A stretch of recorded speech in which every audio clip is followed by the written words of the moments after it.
Hi ladies, welcome to your 5-minute focus. Today I wanted to talk with you about something that has been going really great in a conversation that we've been having in our group sessions that we're meeting on Thursday nights for the members who are part of the Live It program group challenge, whatever we want to call it, that sits well with you. I don't know if you can see it. It might be a bit backwards. If it is, I apologize. I'll be pointing to it though. Okay, so let's just jump into talking about the three phases of healing emotional eating. So when we take a look at overcoming emotional eating, we want to think about healing it. There's a reason you're emotionally eating, and we want to figure out what that is about for you. So here are just basically breaking it down. Is the first one is build an inner sanctuary.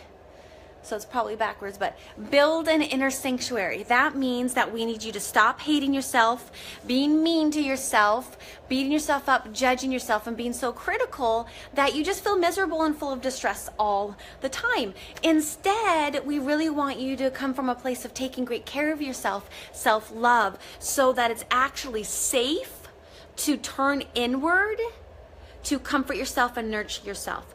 If you don't have that sanctuary within you, you're not going to want to use the emotional tools that you'll be learning here in your coaching, in Blissfully Healthy coaching. So the number one thing we want to do is stop hating yourself, stop trying to hate yourself thin, and be mean to yourself and trying to do things perfectly and create that inner sanctuary. And we do that with the breakthrough tool about getting present about what you're thinking and how that's leading to your feelings.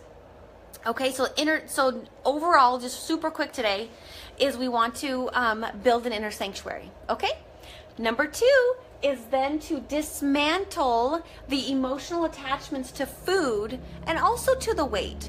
But we're going to talk about the food piece of it right now. So we need to dismantle the emotional attachment. As long as the emotional attachment is there, I get my love from food, I get my security from eating sugar, I get my protection from eating sweets, or I get my nurturing or my safety from just eating food or eating sweets, or I get my joy in life from emotional eating. What is it that you're getting out of it? Even though you hate that you do it, even though you don't want to and you despise that behavior, what are you getting from it? When we know that, we can start to dismantle it and we can find other ways. And that's a process we go through in private coaching to be able to help you do that. And then the last phase is, now we've got that inner sanctuary. It's safe to use the tools. We're being kind to ourselves and moving towards loving ourselves. And then now we no longer have the attachment to food. So now food just becomes food instead of love, nurturing, protection, and those types of things. And so now the craving to want to emotionally eat, it actually just dissipates, and there's nothing there to fight anymore. So we don't want to fight. We don't want it to be willpower. We just want it to dissolve. And then the next thing, the last phase again, is going to be then making nutritional changes and lifestyle changes out of love for yourself, especially whenever we're making food changes. That can be tricky, whether we're saying I'm going to eat less of or I'm going to eat more of. We want to be careful of not putting food rules in where we have a category of this is a bad food and this is a good food. That rebel eater is going to want to come out and dig your heels in, and you're going to find yourself fighting with yourself. So instead, we want to have these steps put together and go through that phases and that process, and then you'll want to make those healthy food choices based in taking great care of you, out of love for yourself, not out of I should or I have to, but out of taking great care of yourself.